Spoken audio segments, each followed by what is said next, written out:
I'm about to build Yangqing, one of the worst 5 stars in the game.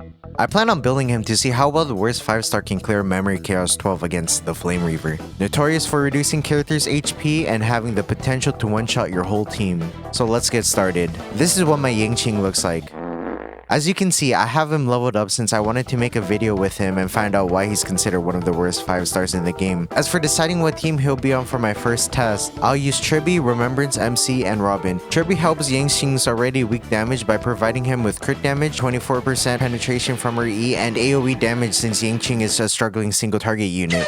Remembrance MC is similar since he gives crit damage to Yangqing while doing AoE damage to enemies. The only difference is that he gives true damage to Yangqing and allows him to take action. Lastly, Robin would do what Remembrance MC and Tribby does but does no damage to enemies and lets the team take action. To sum up everything, we give a massive buff to Yangqing while not being the only one to do damage. You must be wondering, why didn't you use a healer or someone who can shield? Well, after fooling around with some team comps with Yangqing, I realized Yangqing's damage was terrible. This led me to take a high risk, high reward approach since this MOC heals. As for Yangqing's build, I decided to use Fei Xiao's Light Cone, 4-piece Lost in Erudition, and 2-piece Ruined Arena. Anyways, let's test him. After summoning Mem and using Robin's E, I ulted with Tribby and used Yangqing's E on the enemy, which filled Mem's charge bar and allowed me to test Yangqing's damage.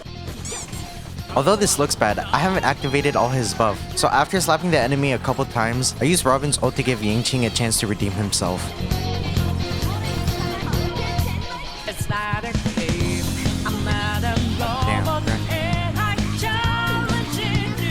Okay, the damage might have not been the best, but you guys need to remember that he's a single target unit. Anyways, once I finish this guy off, I'll be facing the Flame Reaver. Despite his reduced damage taken in the beginning, I was able to do 100,000 damage, but it wasn't over. After he attacked me and summoned his clones, I ulted with Trailblazer and did some tomfoolery with the Flame Reaver. Next, I ulted with Yangqing to delay his action, but it didn't matter because he recovered from being frozen and almost one-shotted my team. Lucky for me, I have Casu's broken passive, so that means I have another chance to hopefully get him to phase 2, right?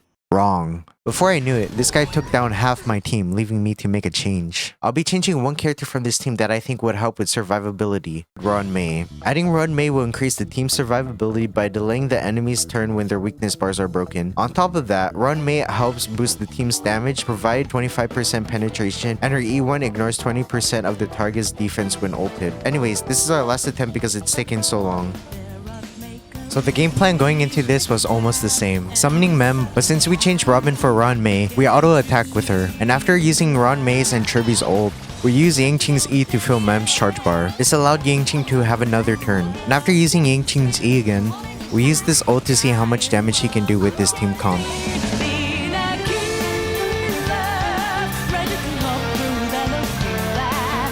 Once we take down the rest of the enemies, it's time for payback against the Flame Reaver. After he summoned his clones, I activated all my ults, in which both Tribby and Trailblazer carried in damage. Also, tell me why Ruanmei breaking the Flame Reaver's toughness bar did more damage than Yangqing's ult. Anyways, after the Flame Reaver recovered and summoned his clones, I focused on doing damage to him since he was close to his second phase.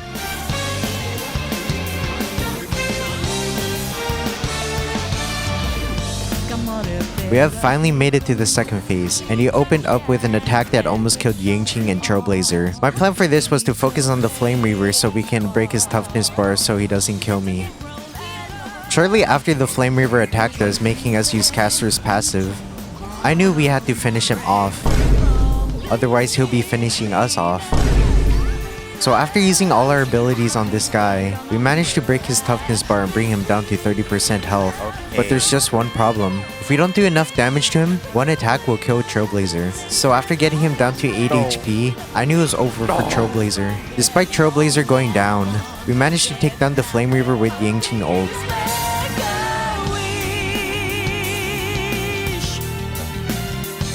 After testing him in this Memory of Chaos, I can see why he's so bad all year round. The change in team comp made him slightly weaker, but does that mean you should stop using him? I think if you like the character or want to challenge yourself, you should use him. Anyways, let me know if you enjoyed this type of content where I talk about the gameplay instead of showing it. I'll see you guys in my next video.